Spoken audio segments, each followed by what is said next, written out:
जय हिंद, नमस्कार। मैं अंबर जैदी स्वागत करती हूँ आप सबका एक बार फिर से हमारे आज के कार्यक्रम में। आज की जो चर्चा है, जो डिबेट है, वो काफ़ी इम्पोर्टेंट है और जो भारत की एनर्जी लैंडस्केप है, उसमें एक बड़ा रेवोल्यूशन हम आते हुए देख रहे हैं। और जो ये आज की चर्चा है, ये सिर्फ हेडलाइन नहीं है और बल्कि एक कॉर्पोरेट एमओयू ही नहीं, बल्कि एक ये कहना चाहिए कि जो डीप सी पावर शिफ्ट है, उसका कहीं न कहीं संकेत है।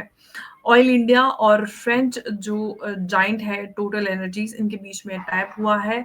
महानदी से लेकर कृष्ण गोदावरी और अंडमान के अल्ट्रा डीप वाटर ब्लॉक्स तक सिर्फ एक एक्सप्लोरेशन एग्रीमेंट नहीं, ये इंडिया की जो एनर्जी इंडिपेंडेंस है, उसकी सबसे बड़ी डिप्लोमेसी का हम ये कह सकते हैं कि एक पूरा पावर प्ले हो सकता है। और सवाल ये है कि क्या इंडिया फाइनली जो डीप सी हाइड्रोकार्बन्स जो है उसको अनलॉक करने की अ, तैयारी कर रहा है, और ग्लोबल टेक की तरफ भी हम इसमें सारी चीज़ें आते हुए देख रहे हैं। तो इसी पर आज की चर्चा में आगे बढ़ते हैं और हमारे साथ हैं उमेश जी। उमेश जी, बहुत स्वागत है आपका। जय हिंद, नमस्कार। जय सिया राम अंबर जी। जय श्याम। उमेश जी, ऑयल इंडिया और टोटल एनर्जीज की ये पार्टनरशिप क्या कहना चाहिए, स्ट्रेटेजिक कंपल्शन है या फिर एनर्जी सिक्योरिटी का एक अगला, भविष्य को देखते हुए एक अगला कदम? देखिए अंबर जी, आपको लास्ट ईयर हमने एक तरह से ये न्यूज ब्रेक किया था कि अंडमान के अंदर ऑयल रिजर्व मिले हैं which is equivalent to the reserve of the middle east. अगर हम हुँ, अंडमान से अपनी टोटल एनर्जी रिक्वायरमेंट जो हम इंपोर्ट करते हैं, हम उतना तेल हुँ, निकालें तो अगले 70 साल तक हमें इंपोर्ट करने की जरूरत नहीं है। हमारे दर्शक जो है कमेंट्स में यही बोलते हैं कि ठीक है, हम खबर तो देते हैं, आप बताइए ऑयल एक्सट्रैक्शन कब होगा, कब इसके ऊपर काम चालू होगा। और ये देखिए खबर आ चुकी है, ऑयल इंडिया लिमिटेड के साथ टोटल एनर्जीज ने एक करार किया है जिसमें महानदी कृष्णा गोदावरी और अंडमान के अंदर ऑफशोर ड्रिलिंग करेंगे। और ये भी देखिए, ये वही टोटल एनर्जीज है जिन्होंने पाकिस्तान से एग्जिट किया था लास्ट ईयर इन 2024। पाकिस्तान तो अपने यहाँ पे ऑफशोर ड्रिलिंग करने के लिए बिलियंस ऑफ डॉलर्स के वो आर्टिफिशियल आइलैंड बना रहा है सिंध कोस्ट के पास। और डोनाल्ड ट्रम्प ने तो बोल भी दिया था कि भारत अपनी जो ऑयल नीड्स है उसके लिए पाकिस्तान से इंपोर्ट करेगा। कुछ दिन पहले उन्होंने डेड इकोनॉमी बोला था। भारत हुँ, ने यहाँ पर जो सोचा समझा खेल है, उन्होंने क्या किया, एनर्जी जो एक्सपीरियंस कंपनीज है उनको बुलाया है कि भैया आप आओ, एक्सप्लोरेशन करो। और हमारा जो 88% अभी क्रूड इंपोर्ट्स है हम बाहर से करते हैं, 50% ऑफ गैस इंपोर्ट्स है हम बाहर से करते हैं। देश के अंदर हमारे पास पूरे ये क्रूड ऑयल रिजर्व भी है, हमारे पास गैस रिजर्व भी है। इसको एक्सप्लोर और एक्सट्रैक्ट करने की जरूरत है। अब देखिए, ये जो इंडियन ओशन रीजन में अंडमान के नीचे जो सुमत्रा बेसिन है, Indonesia every day 700 700,000 barrels per day oil, crude oil को एक्सट्रैक्ट करता है। हम तो उनके ऊपर ही है, हमारे पास तो इतनी, अगर हम अंडमान से ये क्रूड ऑयल अगर हम एक्सट्रैक्ट कर लेते हैं तो आप ये देखेंगे कि भारत के अंदर जो महंगाई है वो कम हो जाएगा। पेट्रोल अगर जैसे जैसे अगर समझ लीजिए, आज 88% हम अपना जो पेट्रोल है, क्रूड है, बाहर से इंपोर्ट करते हैं, उसकी अगर मात्रा 50% कर देते हैं तो पेट्रोल के दाम भी कम हो जाएंगे। हमारा जो रुपया अभी 89.71 पहुंच गया था, कल सोचिए हमारा रुपया वॉज अगेंस्ट डॉलर 89.71। और ये वाइडनिंग ट्रेड डेफिसिट को भी कर्टेल कर देगा। तो ये बहुत इंपॉर्टेंट चीज है from economic point of view, strategic point of view. हमारी जो फिजिकल डेफिसिट है और हमारा जो रुपया जो लुढ़क रहा है, उन सबको एक तरह से सहायता देगा। अब एक तरह से मोदी सरकार एक्शन मोड में है। और इससे पहले हमने एक खबर भी बताई थी कि कैसे ओएनजीसी जो भारत की दूसरी बड़ी कंपनी है, उन्होंने भी ब्रिटिश पेट्रोलियम के साथ बॉम्बे हाई के अंदर वहां पर भी ऑफ शोर एक्सप्लोरेशन वो करना चालू कर रहे हैं। तो दोनों चल रहा है, वेस्टर्न फ्रंट में भी चल रहा है, ईस्टर्न फ्रंट में भी चल रहा है, अरेबियन सी में भी चल रहा है, बे ऑफ बंगाल में भी चल रहा है। तो अंबर जी, ये एक तरह से भारत के लिए गेम चेंजर मूव होने वाला है, जिसमें हम अपने देश का जो हमारा जो गैस है, जो डीप ओशन में है, उसको एक्सट्रैक्ट करने के लिए टेक्नोलॉजिकल कंपनी चाहिए थी, और इसके लिए बीपी और टोटल एनर्जी के पास वो टेक्नोलॉजी है, और भारत के अंदर वो ओएनजीसी और ऑयल इंडिया लिमिटेड के साथ वो करार कर दिया है, और इन्होंने कृष्णा, गोदावरी, महानदी बेसिन और अंडमान के अंदर वो जॉइंट एक्सप्लोरेशन करने वाले हैं। अब वो टोटल एनर्जीज की बात हो रही है यहाँ पे, तो अगर टोटल एनर्जीज के रोल की हम बात करें तो क्या रोल टोटल एनर्जीज का होने वाला है? पार्टनरशिप या फिर टेक्नोलॉजी टेक ओवर? देखिए, ये जो है, ये जो कराएंगे जनरली, वे पहले देखेंगे कि उस वेल्स में कितने ऑयल्स है, रिजर्व्स को एस्टिमेट किया जाएगा, क्या प्रोसेस निकालना पड़ेगा, उसकी 3D मैपिंग की जाएगी, एडवांस टेक्नोलॉजी के हिसाब से क्या इक्विपमेंट्स यूज किए जाएंगे। सो बेसिकली इसके अंदर जो है रेवेन्यू शेयरिंग का रहता है, और भारत सरकार ने अभी अपनी पॉलिसी भी चेंज की है, लाइसेंसिंग पॉलिसी। और भारत की जो इसरो और बाकी जो सिक्योरिटी एजेंसीज है, उन्होंने एक तरह से बहुत बड़ा जो वर्ग है, समुद्र का वर्ग, उसको एक्सप्लोरेशन के लिए ओपन कर दिया है। अर्लियर वहां पर इसरो और भारत की जितनी भी सिक्योरिटी एजेंसीज है, वो बहुत सारे एरियाज के अंदर आपको ड्रिलिंग नहीं करने देते थे। अब वहां पर भी ड्रिलिंग करना चालू होगा, ऑयल का एस्टिमेशन भी निकाला जाएगा, और कुछ महीनों पहले न्यूज भी आई थी कि गैस रिजर्व भी है। तो ये दोनों चीज किया जाएगा। और इसमें जो होता है, जो जनरली क्या होता है, अगर तेल का और गैस का रिजर्व मिल जाता है इस वेल के अंदर, जनरली ऐसा होता है कि कोई रेवेन्यू शेयरिंग एग्रीमेंट होता है, और उसको एक तरह से साथ में उसको डिस्ट्रीब्यूट किया जाता है।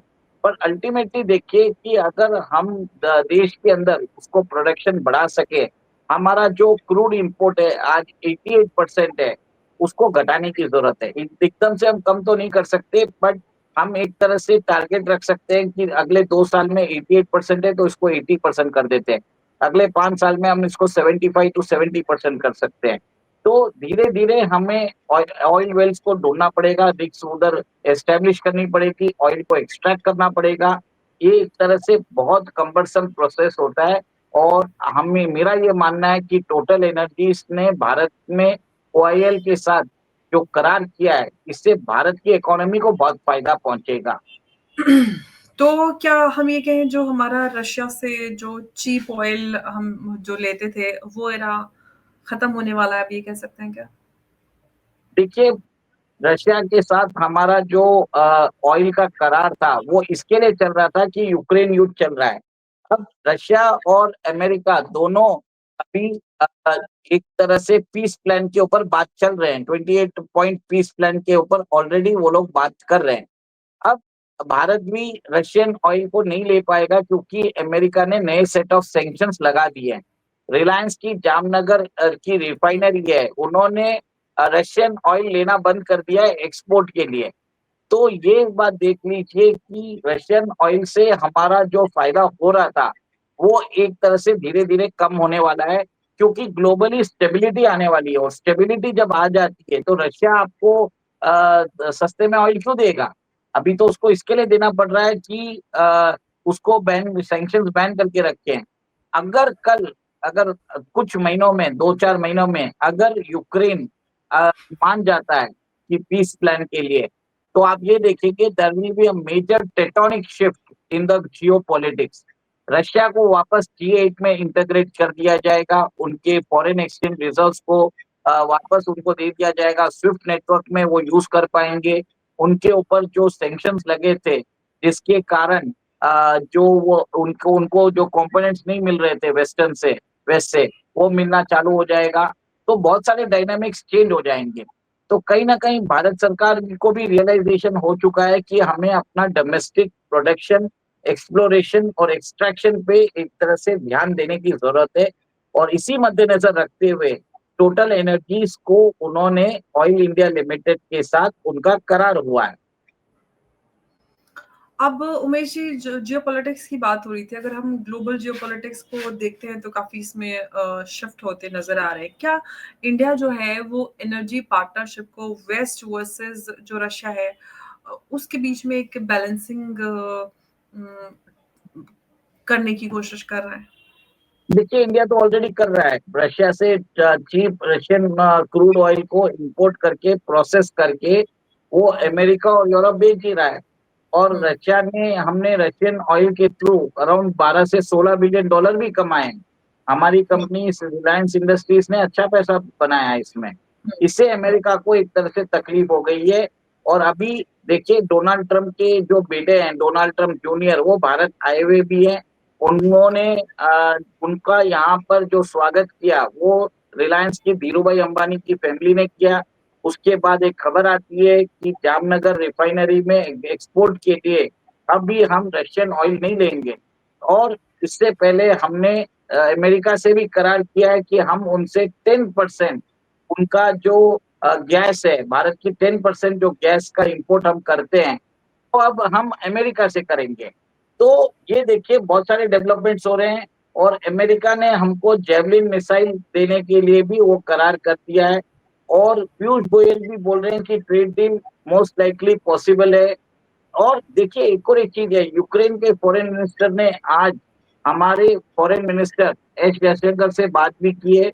दोनों लोगों ने यूक्रेन के पीस प्लान के बारे में बात की है। शायद भारत को बोल रहे हैं कि आप रशिया से बात करिए, कुछ ना कुछ कंसेशन करवाइए। क्योंकि डोनाल्ड ट्रंप ने बोल दिया यूक्रेन को कि आपको अगर वॉर लगना है तो आप लड़ सकते हो, हमारी वेपन्स हम आपको देने वाले नहीं है।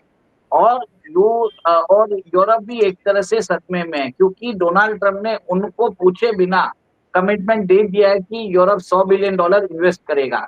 मजे की बात यह है कि यूरोप का कमिटमेंट दे दिया उन्होंने और बोला है कि अगर जो यूक्रेन के रिकंस्ट्रक्शन में कोई भी प्रॉफिट निकलेगा, अमेरिका उसका अंदर 50% उसके अंदर पार्टनरशिप होने वाली है।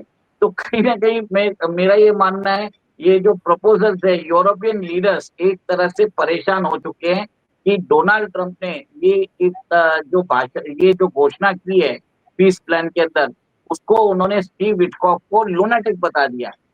हम्म बिल्कुल, काफ़ी कुछ अपडेट्स अब एक के बाद एक मिल रहे हैं देखने के लिए। लेकिन उमेश जी, यहाँ पर सारी फॉरेन कंपनीज़ के साथ जो पब्लिक प्राइवेट जो पब्लिक सेक्टर कंपनीज़ हैं, वो कहीं न कहीं फॉरेन कंपनीज़ के साथ जा रही हैं। भारतीय कंपनियाँ कहाँ पे हैं, जो प्राइवेट देखिए, कंपनीज़ भारत कंपनियों के पास ऑयल एक्सप्लोरेशन और एक्सट्रैक्शन की कहीं ना कहीं आप समझिए कैपिटल इंटेंसिव होता है। इसमें नई टेक्नोलॉजीज की जरूरत होती है। टोटल एनर्जीज और ब्रिटिश पेट्रोलियम के पास वो एक्सपर्टाइज है।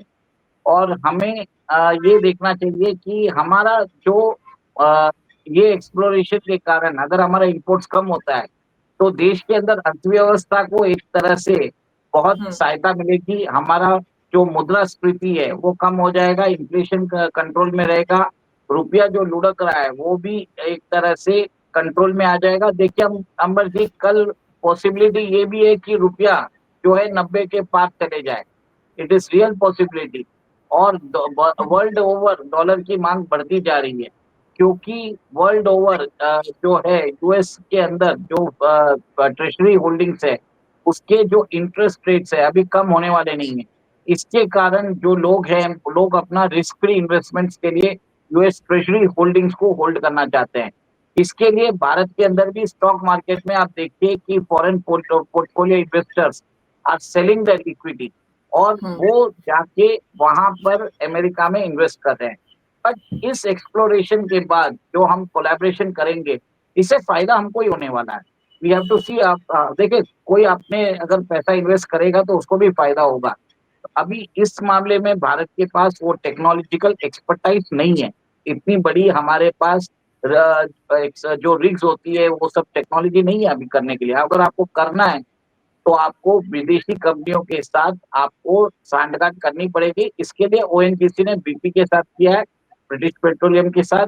और यहाँ पर अंडमान के लिए ऑयल इंडिया लिमिटेड ने टोटल एनर्जीज के साथ किया।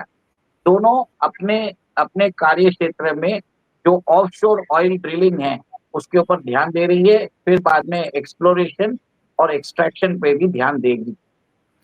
अब उमेश जी, ये है कि इस पार्टनरशिप के बाद जो भारत है, क्या 2030 तक 10 टू 12 मिलियन टन जो प्रोडक्शन है उसको रियलिस्टिकली अचीव कर सकता है? पॉसिबिलिटी तो वही है। अभी अब देखिए बहुत जगह हमें ऑयल मिला भी है, जैसे बाड़मेर में मिला है हमें ऑयल, हमें यूपी में मिला है, फिर बिहार में मिला है, गंगा बेसिन में मिला है, आसाम के अंदर डिगबॉय के अंदर मिला है। तो ये सब मिल तो गया है। अभी जैसे हमारे दर्शक बोलते हैं मिलने की आप खबर देते हो, अच्छी बात है, पर कब इसको निकालोगे, कब देश के अंदर जो एनर्जी डिमांड है उसको पूर्ति करेगा डोमेस्टिक प्रोडक्शन के लिए। अब यहाँ पे काम चालू हो गया है, तो कहीं ना कहीं काम चालू होने की देरी थी, चालू हो गया है, तो आप ये देखेंगे एक्सेलरेशन होगा इसके ऊपर। क्योंकि अगर ये नहीं किया गया तो रुपया जो डॉलर है, रुपया उसके सामने 100 रुपया पहुंच जाएगा डॉलर के सामने, ये आपको बता देता हूँ। और इसके कारण इन्फ्लेशन बढ़ेगा देश के अंदर, हमारा डेफिसिट बढ़ेगा, महंगाई बढ़ेगी, करना ही पड़ेगा, कोई उपाय नहीं है आपके पास। ओके, अब देखते हैं कि इस भारतीय जो ये ऑयल और एनर्जी, हम ओवरऑल सेक्टर की बात कर रहे हैं, इसमें जिस तरह से विदेशी कंपनियां हैं और जो पब्लिक सेक्टर हमारा है, उनके बीच में जो ये हम कोलैबोरेशन देख रहे हैं, उसका नतीजा क्या हम एनर्जी सिक्योरिटी और जो फॉरेन डिपेंडेंस है उससे आज़ादी पा सकते हैं, ये बड़ा सवाल है। मुझे बहुत धन्यवाद आपका इस चर्चा में हमारे साथ जुड़ने के लिए। नमस्कार, जय हिंद, जय भारत। जय सिया राम। जय श्री राम।